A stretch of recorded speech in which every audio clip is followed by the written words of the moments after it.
Hi, and welcome to our first interview of our interview series for the GenHand.com blog. And I am so excited today to have our first guest on, Amanda Hinman. And Amanda is the founder and co-owner of the Hinman Holistic Health Institute. And I love her message, love her, the passion that she's bringing into the fitness and health and nutrition community. And so I'm so excited to have you on, Amanda. So why don't you just tell the audience a little bit about your story and kind of how you got into what you're doing, and just kind of, I guess your why, why you got started with bringing this passion into the world. Sure, absolutely. Well, first of all, thank you for having me, and I am helpful. I'm happy to be here and help deliver any inspiring information to your audience. So a little bit about me. I have been in the fitness arena for over 15 years in a couple of different capacities as a group fitness instructor and also as a performance and just kind of a personal wellness coach for individuals. And I've also had experience in the nutrition industry for over a decade, including a certificate of coaching through the Institute for Integrative Nutrition. So I have always been passionate about health and feeling good. Earlier, growing up, I was, active in many sports, and I was a cheerleader at a Big Ten Division I school. So I've always been engaged in moving in my life. But kind of the new facet in our life, I should say, my husband and I together started the Hinman Holistic Health Institute because we have experienced a transformation from our family personally. I have 4 young daughters, and a couple of years ago, we were facing some medical and health challenges with my oldest daughter, who was having spontaneous seizures. And then my husband at the time had a really super stressful job in corporate finance. He was a fund manager at Mesero Financial and was just living the typical corporate, super stressful type of a lifestyle.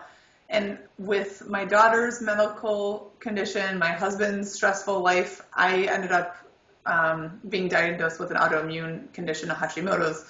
And it kind of just, everything was spiraling out of control. And I didn't understand at the time how being a family and being an individual who has always been active and healthy, and I was a group fitness instructor and I ate really well, how could these health calamities have impacted all of us, and how I didn't make the connection. So for me, it really drove us on a journey to go much deeper, because nutrition and fitness, exercise, while they are 2 key elements to maintaining health, what we discovered is that it really goes beyond all of that too. Getting to kind of your relationships, the strength and support you have in relationships in your life, the way that you manage your stress and handle your career, or for younger people, their schooling and education, healing, the adequate balance of restorative healing times in your life for your body to kind of to combat all of the go that we have in our society. So we created this online education and coaching program to really help other families transform their health in the way that we have. I mean, in a year's time, we were able to completely heal my daughter's seizures, and she went from being on 4 different medications now down to none. And the doctors, even her neurologist, was like, I have to know what you guys have been doing, because clearly this is working really well. My husband left his job to start our own business and totally transformed his health when he stepped away from that high stress pressure environment.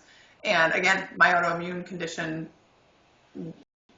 cleared up and was able to be healed when I was able to slow down and kind of give my body what it needed to heal and manage stress. So that's kind of how we came to where we are today.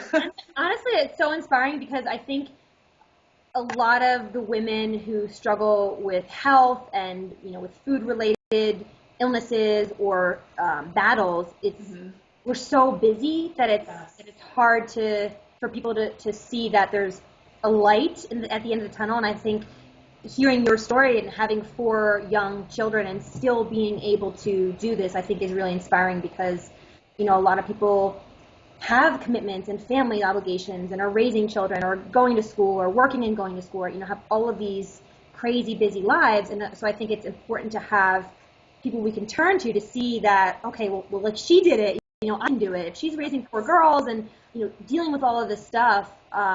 So I think that's really inspiring.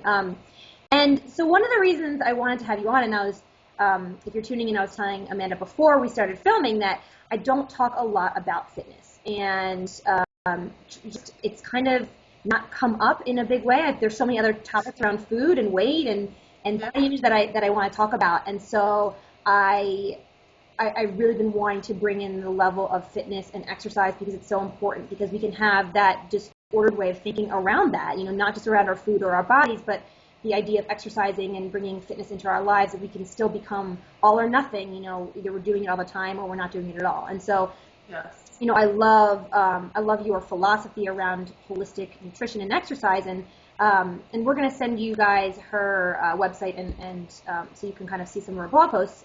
There will be a link below this, but I was reading one of them, and the message I love is you're saying, what is your why? And if you want to talk a little bit more about that, because I just absolutely love it.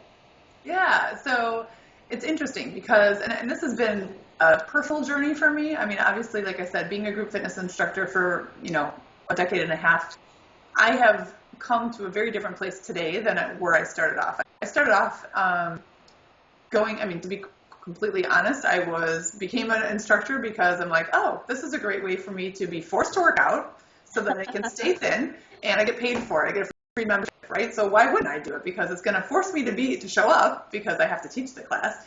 And so I kind of went into it with this whole idea of like, I want to have this be a vehicle to maintain my body image, if you will. Like, to be honest, I'm being completely honest. I knew I wanted to remain thin and fit looking, so I prioritized that. So I thought this is a vehicle to accomplish that.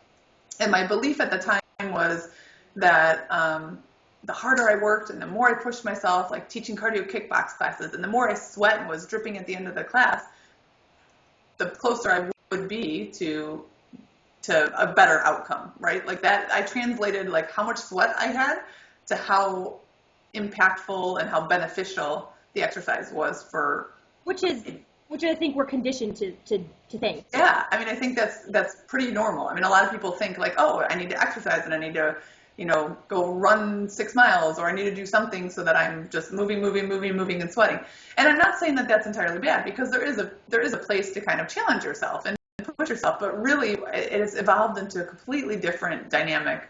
And the learning curve is what's so cool about it, is really understanding why is it that you want to be physically active. And I don't really even call it exercise anymore. To be quite honest, I think of it as activity, because it can come in so many different ways.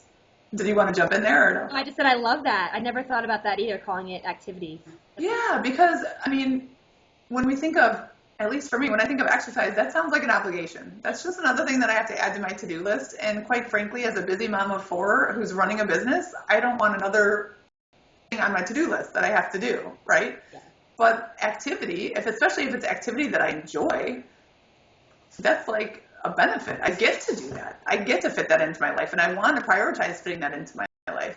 So kind of even just reframing that little bit of it sometimes is really impactful for people, because rather than it being a chore, it's like, oh, wait, if I had to stop and think about what movement activity is enjoyable to me, that's something I want to build into my life. For some people, maybe it's dancing. For others, it's walking. For some, it's like throwing a ball or playing soccer with your child in the backyard. I mean, it could be so many different things, but if you are physically moving your body, you are being active. And even better, if you're doing it in a way that it brings you joy, like authentic, natural enjoyment, that is, from a mindset perspective, that is raising you to a higher vibrational. I don't know how much metaphysical stuff you talk about with your clients, but the impact of doing something that is truly enjoyable to your body is so much more strong than forcing your body to move in a manner or with a speed or repetition if you are dreading it and you don't want to be there. Does that make sense? Yeah, it makes sense. And I teach that in a similar way around food, or, it's not necessarily what you're eating, it's how you're eating it. Yes. And it's the same with the activity that you're talking about. If you're running 6 miles a day, 7 days a week, and you're super rigid, I have to do this, I should do this, it's, coming from this place of like hardness and kind of like forcing yourself to do it, Yeah. just doesn't benefit your body in the same way as if you were just going for a walk. And I think that's hard for people, especially women, when we're so inundated with the cardio and the, high intensity exercise and sweating to get what you want. It's Yeah. a shift in how you look at it, because when you're doing something you enjoy, and if that's even just walking, Yeah. we're conditioned to think that, well, walking isn't really exercise. It's helping you, bring more of that. I mean, that's going to be what's sustainable for you. It's not the runs that you're forced to do. It's like the diet, it's like that rigid thing. Okay, you might do it for 2 weeks, but then after that, what happens? You kind of go back to what you were doing before. Totally. And so when you work with clients, I mean, and they kind of have these blocks, or are kind of have a hard time believing that that activity, gentle activity, can achieve the goal that they want. How do you handle that? Like, what do what do you say to them? Yeah, well, some of it is more information and then trial and error. So I was going to kind of build on that. So you kind of set it up. Great way to go for where I was thinking. So I can share with you my personal experience. So again, years ago, and I would say as recent as 5 years ago, when I was still teaching those high impact cardio kickbox classes like go and boot camp classes. And I'm not saying that those are detrimental for everybody, because there is an energetic release that is happening. And when you have a big buildup of energy from a variety of, whether it be a lot of anxiety or fear, whatever, that is an output to release that energy. So there is a time and a place for that. That is helpful for some people. But what I found for me is that was exactly what was driving my Hashimoto's thyroiditis condition, because that was really triggered by imbalance of hormones and not adequate rest and recovery. With my go life and our busy schedule with all of my kids and their activities and getting from gymnastics to cheerleading to cooking dinner and all the stuff, I was just never stopping. So adding a difficult, intense exercise regimen to that just exasperated my problem. And this is from a scientific perspective. If it's hard for you to like intellectually just buy into that, here's what I'll share. From a scientific perspective, the way the body works is you have, essentially think of like a light switch, right? There's two different modes that your nervous system can be operating in. And one is called the sympathetic nervous system response mode. So that is like, I think of that as like light switch on. Your lights have turned on. You are like ready to go. And when that system is activated, that is essentially like the most common way to think of it is your fight or flight response. So that's like survival mode. So that's where your body is cranking out adrenaline and cortisol from a hormonal standpoint. And it is doing that so that you can have a quicker heart rate, you can be sharp and focused. It has all of these chemical reactions that happen in the body for beneficial reasons if you are in fact fighting or flighting to save your life. Like, right, if a tiger is chasing me and I'm in sympathetic nervous system response mode, that is awesome, because that's going to make me as quick and efficient and focused as I can possibly be to save my life. However, what happens in our society most often is that we, especially as women, especially as busy moms or executives or just busy in life, we are in chronic sympathetic nervous system response mode, which means our bodies are perpetually cranking out high loads of adrenaline and cortisol, and it has a very targeted impact. So when you're in sympathetic nervous system, parts of your body are working really, really well. But that means allocation to other systems is essentially shut off. What are those other systems? Reproductive system, digestion, emotional stability. So when your body is focused on, we need to save your life, we need to keep you sharp and efficient and scanning for danger and managing your environment that's around you, your body is not sending energy and resources to make sure that it's digesting your food really well and getting all the nutrients out. It doesn't really matter. It's not concerned with, can you be able to get pregnant and reproduce and have a good balance of estrogen and progesterone? No, it says, I need to save your life first. I don't care if you can get pregnant.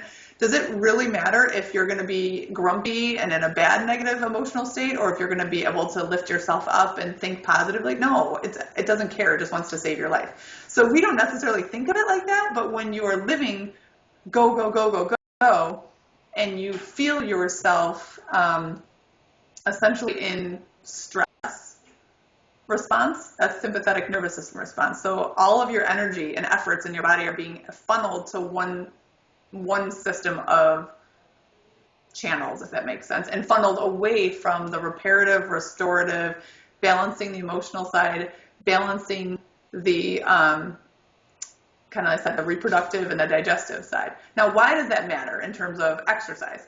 Well, guess what? Sympathetic nervous system response mode burns glucose in your blood.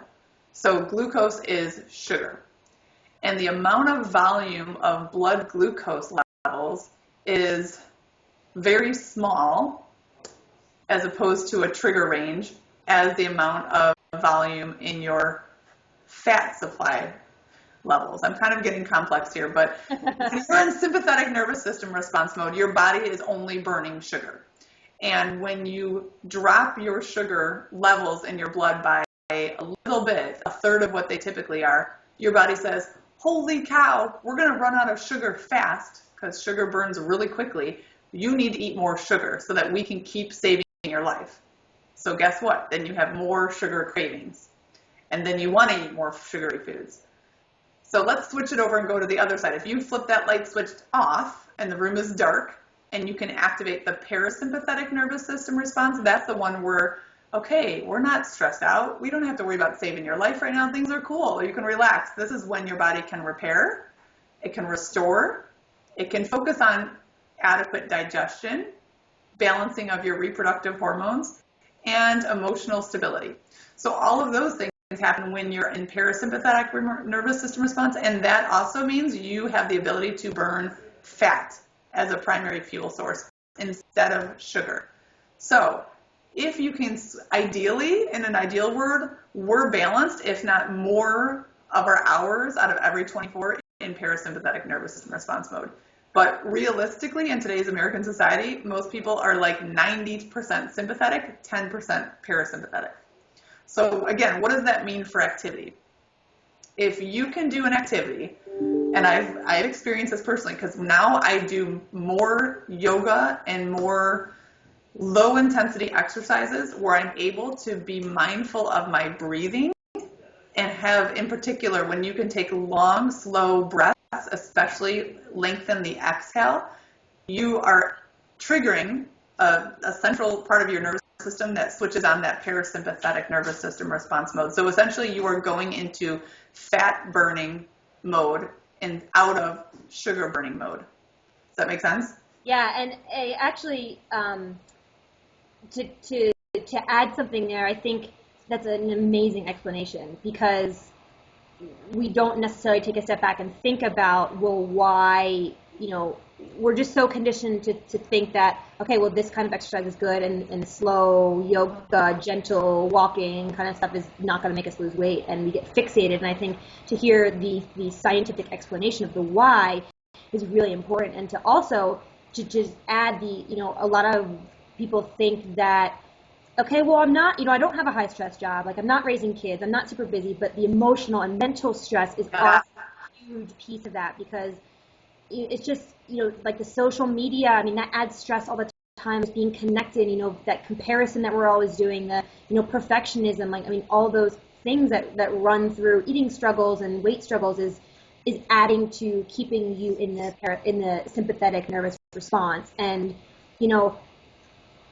I tell clients a lot of times when, if they're really having trouble, like losing weight, mm-hmm. this is why. I mean, if you're operating 100% of the time in sympathetic stress response, I mean, you're never going to lose weight because your body is exactly what you're saying. It's not devoting the time to releasing weight and to balancing you out. It's not concerned about that at all. And so I think that's such an important explanation to really, really understand and remember in this whole journey, because it's, it's like we want to make our bodies do something, and we can only, make them do so much, especially when they're so out of balance and operating all the time in this one place. And unfortunately, I think our society today is, not what you said, 90% and 10%, and it's like the nature of us being go, go, go, go, go, always on. Yeah. We never get that downtime to heal and repair and to just like be. And I think that, it's so important. Mm-hmm.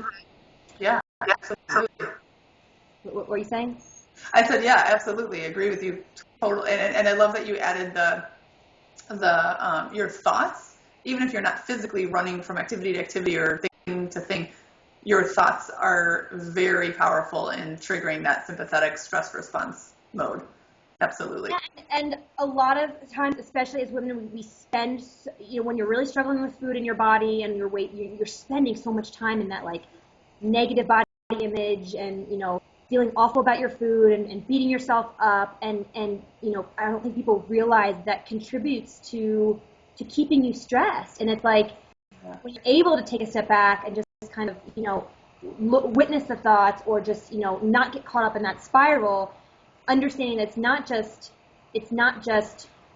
the emotional piece of it, but it's contributing actually to the physical piece of your rebalancing your body and having a better parasympathetic versus sympathetic stress response. So yeah, I think it's so important. And I did want to just kind of one last thing before we tie this up. One thing I really, really love about your mission is that you understand that there's so many pillars to health, and it's not just fitness, or it's not just exercise, it's not just nutrition. Yeah.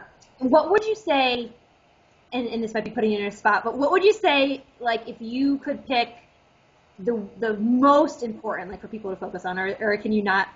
Well, they're all important, but actually it's funny that you say that, because honestly, if I had to pick one, I would say, based on the current status quo of our culture, healing. And I kind of encompass healing. You can make it even more simplified and say sleep.